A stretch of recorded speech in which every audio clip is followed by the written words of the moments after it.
به نام خدا. سلام خدمت همه دوستان، امیدوارم حالتون خوب باشه. امروز میخواستم در مورد مهره تیربند و خواصش براتون توضیح بدم. من مصطفی هستم و توی کانالم سعی میکنم هر روز خواص سنگ‌ها و جواهرات و نحوه استفاده از اونها رو براتون بذارم. اگه دوست داشتید کانال منو سابسکرایب کنید و به دوستان خودتون معرفی کنید.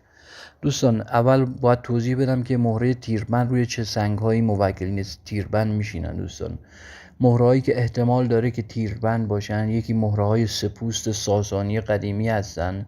اصلا دنبال مهرهای جدید نگردید دوستان، فقط مهرهای قدیمی این خاصیت رو دارن. موکلدارای قدیمی مثل سپوست و ارزم به حضورتون مهرهای سلطانی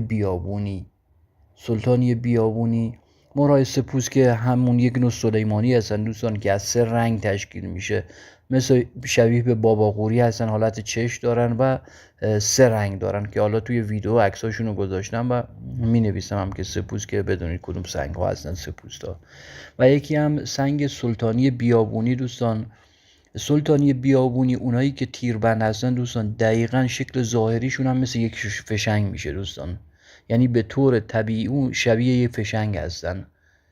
سلطانی های بیابونی موکل دارن که خاصیت تیربندی دارن، ولی سلیمانی سپوست نه، گرد و همه جوره هستن و حتما نباید شبیه یک فشنگ باشن. امکان داره اون موکل توش لونه کرده باشه دوستان.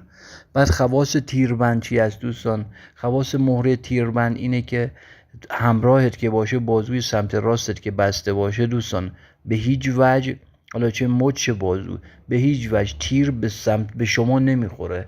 اگه یک کلانش رو پر تیر، یه تیربار رو روبروی شما بگیرن با 2-3 متر فاصله دوستان، تیرا به شما نمیخوره.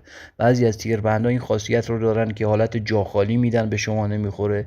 بعضی از تیربندها هم هستن دوستان که کاری میکنن که اون اسلحه طرف مقابل قفل میکنه، نمیتونه شلیک کنه. مثلا قدیم حالا تیر و کمان بوده یا هر شمشیر یا هر چیزی، به هر طریقی نمیتونسته بزنه، یا اینکه جا خالی میدادی. که الان هم اسلحه هم که از توی این دور و زمونه، باز اسلحه هم حتی کارگر نیست دوستان.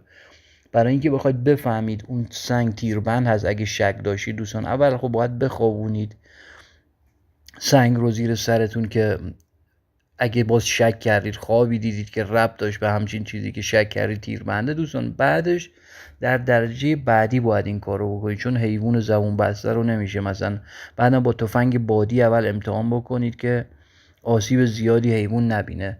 اون سنگ رو میبندید به بال اون پرنده دوستان، یا مرغ، خروس، کفتر، فرقی نداره، به بالش میبندیدش و میذارید، یا تو گردنش یا به بالش میبندید و از 3 متری یا 4 متر از نزدیکش باید بزنید، نه اینکه بریم مثلا 100 متر. خب تیر آدم مثلا شاید بهش نخوره، ولی 3 متری 4 متری که بشی، نزدیکش که باشی، دیگه میدونید تیرت خطا نمیره دوستان. اگه نخورد بهش میفهمید که تیر بنده.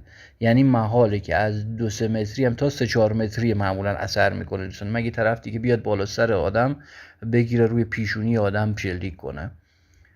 اگه از اون نمونه باشه که جا خالی میده منظورم، اگه نه که از اونا باشه که قفل میکنه، که حتی بالا سرت آدم هم بیاره قفل میکنه، نمیتونه شلیک بکنه. تیربند از بس موکل خیلی قوی داره دوستان، این خاصیت رو داره.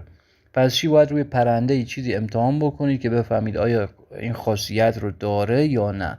قیمت تیربند هم دوستان، قیمتش توی کشورهای عربی، مخصوصا از اون زمان که داعش اومده بود توی عراق، مشتریای زیادی داشت، تا چند میلیارد خرید و فروش میشد.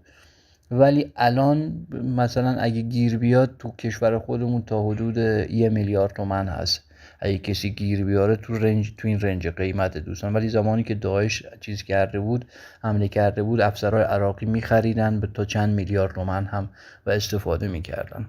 امیدوارم مورد پسندتون واقع شده باشه. اگه دوست داشتید کانال منو دنبال کنید و به دوستان خودتون هم معرفی کنید. ممنونم. خدا نگهدار.